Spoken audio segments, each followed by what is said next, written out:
Mercredi dernier, je me suis rendue à Courbevoie pour enquêter sur l'affaire de viol antisémite. J'ai moi-même eu du mal en entrant dans ce hangar, glacial, sordide, effrayant.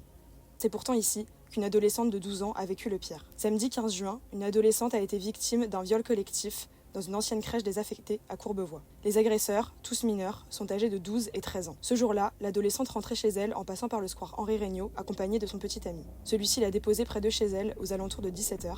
C'est à ce moment-là que les deux agresseurs lui ont bloqué le passage et l'ont traîné de force dans la crèche désaffectée. Le troisième agresseur les a rejoints peu de temps plus tard. Le cauchemar commence pour l'adolescente.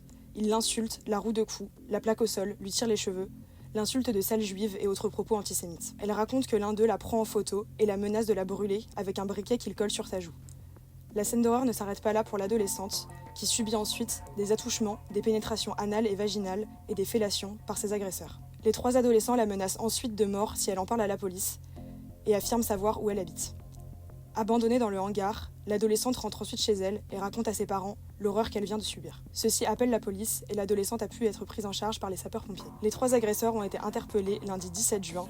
Le petit ami de la victime qui avait vu les agresseurs a pu fournir une description physique détaillée. Les deux adolescents de 13 ans font l'objet d'une mise en examen pour viol en réunion, menace de mort et violence antisémite. L'un d'eux était bien connu de la victime puisqu'ils avaient une relation affective qui s'était terminée peu de temps avant le drame. Il a affirmé être entré dans une colère noire lorsqu'il a appris que son ex était juive et qu'elle lui avait caché. Le juge des libertés et de la détention a prononcé le placement en détention provisoire des deux adolescents.